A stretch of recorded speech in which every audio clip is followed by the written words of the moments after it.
All right, starting off getting in our drill work.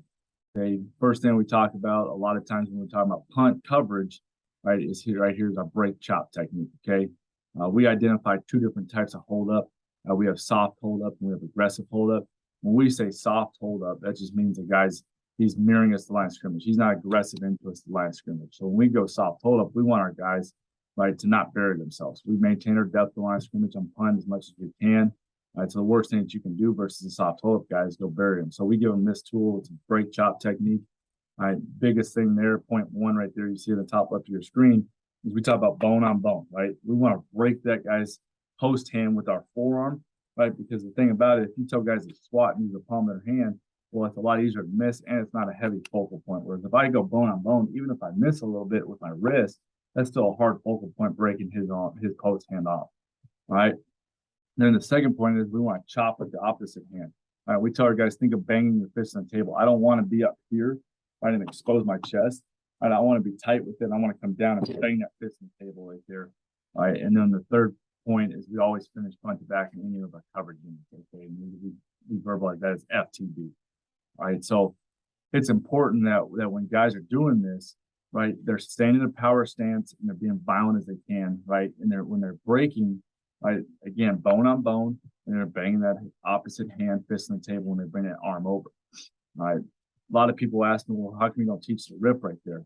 The reason I don't like ripping as a punt coverage guy is because ultimately punt return guys can hold you. Right. Everybody coaches it, everybody does it. It does not get called unless it gets really way outside the framework of your body and you end up torquing guy. So by banging our fist on the table, that ultimately clears. So even if I don't do a good job of breaking his forearm, going bone on bone, by banging that fist on the table and going that arm over and getting it over the top, I'm able to clear those hands that might be grabbing on or that extra hand that's grabbing onto my jersey, allowing me to get punted back. Okay, so right here, this is an example of our punt indie punt groups right here. Right, obviously punt, you're going to be a lot more depth chart driven. All right, so right here, here's our right guards and right tackles. Right, and we're just telling them right now, okay, you are break chopping right here. This is a soft hold up right here. Got the guys with the crayons. All right, so see a great picture of these guys moving in power. Don't wind up as much right there, 12, but I love the violence. All right, you see the bone on bone right there. All right, forearm on forearm by both the guys. All right, the right tackle misses a little bit, so he gets his hand. I want more bone on bone, forearm on forearm. I have a really good chop right here by both these guys, clearing those hands, and then ultimately, really, really good job clearing their hips with their hips, getting front to back right there. So now we can get out in the coverage. All right, here's the left guards and left tackles. Same thing. All right, we're telling them, you know, a lot of things that we do. We talked about it. Everything we do is off the ball and punt. We're ripping the football, right? So when we do the drill work, it's going to behoove us to make sure that we're doing it off of the football, right? Instead of just doing it on air. Right, so our guys get a ton of reps, banked reps of ripping the football, boom, movement and power, bone on bone. Really good by the left guard right there, right? Not very good by left tackle. Again, he's using his hand. I want to use our forearm, bone on bone. I have a really good chop by both these guys to clear those hands. And again, great finish to get the front to back right there. I'd like these guys to clear out of the way a little bit so they can stack a little bit more. That's where we're getting the purpose of the drill. Okay, so again, here it is showing up. Transferable skill, right? This is punt. Now we just showed the drill work. All right, he steps to protect. He gets soft hold up. He breaks. Right, I like to be a little more violently down. All right, bone on bone, but really good with the chop right there over the top. Nice and tight. And now he's able to clear those hands. Get front to back. Now he's out in coverage untouched right there. All right, doing a great job for us. Okay. Now again, how do we create buy-in on special teams? It's those transferable skills. So when we do those drills, I mean, shoot, it's a 10-minute period, guys. You get a ton of work at break chop. Well, here you go. Here's our DN right here. All right, transfer from Indiana. All right, he's working a break chop move right here in pass rush. Okay, showing up on defense. So everything that we do on special teams is helping you as a football player. He goes speed to power right there. Right, he gets to the level of the quarterback. All right, he works a break chop right there, a little bit more violence, but bam, now he gets a sack. Okay, so it's helping him as a football player. All right, obviously receivers use this a ton in releases, right, whether it's press release or whether it's a soft release right here or a secondary release right here by our tight end. We're watching both these guys, watching Matt Kippenhammer down here at the bottom.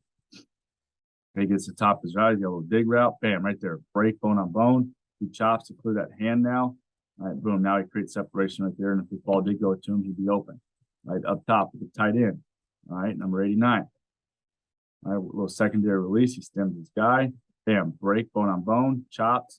All right, a little bit more tight right there. Don't hop out of it. But again, he's creating separation now. Okay, now the next technique. Okay, we talk about again on punt. We talk about soft hold up, which is break chop. Now we have our snag technique, right, which is versus aggressive hold up. All right, so right here you see we talk about physical ass leverage, right? Our base, our eyes below our hands, right? We white knuckle like that, okay? Then after that, we want to violently pull the defender down and across, and we say hands in the pocket. All right, so when do we want to use a snag technique? Well, we want to use this when a guy's head is in, right? That's an aggressive holdup. Once we feel that head pressure, him lean, right, at that point, let's use his momentum against him and sling his ass down, right, or snag his ass down right there, finishing hands in the pocket. And then we always finish in coverage front to back again, so FTB. All right, biggest thing about this is you've got to be violent down and across. You can't be lateral and then down. Right, it has to be here because again, he's telling you he wants you to snag him because his head's into it. So let's make that as efficient as a movement as possible. Finishing with our hands in the pocket. All right, so watching 36 right here. All right, so we pre-fit them. Again, talk about isolating movements. That's what technique drill work's all about. So right now we've got them in a great power stance. Right, his screws below his chin strap. Right, he's got his hands to the breastplate. His thumbs are up. Right, his knuckles are out. He's white knuckling that guy. He's got great bend in his ankles, knees, and hips. Right, he's got a good reverse arch in his back. Right, that's a great power position right there. That's a great job right there. Now the punt return guy who's just standing there getting fitted up, kind of leans. All right, we finish snagging low and away. Right, hands in pockets. So you see two different examples right here. Right, 35 over here does a really good job of finishing straight down, hands in pocket. See how efficient that movement is? He's able to clear his hips. I'd like to see him keep his cleats in the ground. Right, don't snag with one foot in the ground. Keep all your cleats in the ground. Right, but look how efficient that is. Whereas 36 right here, he's kind of swiveling around it and his hands are finishing wide. Right, so now this guy's not finishing straight down. Okay, so you get a really great instant feedback from these guys in this technique drill of them finishing hands in the pocket and seeing the difference of how their defender, the hold up guy, finishes face first in the ground or he's still standing up. All right, so here it is showing up again on special teams. All right, obviously that's the drill work that we're doing. All right, so right there watching the left tackle. Okay, he steps to protect. Bam, he gets aggressive hold up right there. He shoots his hands at the breastplate. We always talk about on punt, protect first, cover second. So he's stepping to protect. All right, then right there, he feels that guy's head get into it. He snags, finishes his hands in the pocket right there. All right, and there we go. Now we're able to get out of coverage. End up drawing a holding penalty right there too. All right, so here it is now showing up again on special team or on defense. Right, everything that we do carries over, transferable skills. So watching number 35, our linebacker right here. All right, he gets an old lineman climbing up to him. All right, a little inside zone concept right here. All right, he gets him climbing up. Bam, he finishes his hands in the pocket, snags him. All right, he's able to go make the play right there. Block destruction, block destruction. Great fit right there by the defense. All right, here it is again, number 10, the end. All right, I love this picture because watch this tackle from Kentucky. Right, here's a perfect definition. His head gets into right there. He's leading with his head, so he's top heavy. Ty does a nice job. I like to see him violently disengage a little bit more.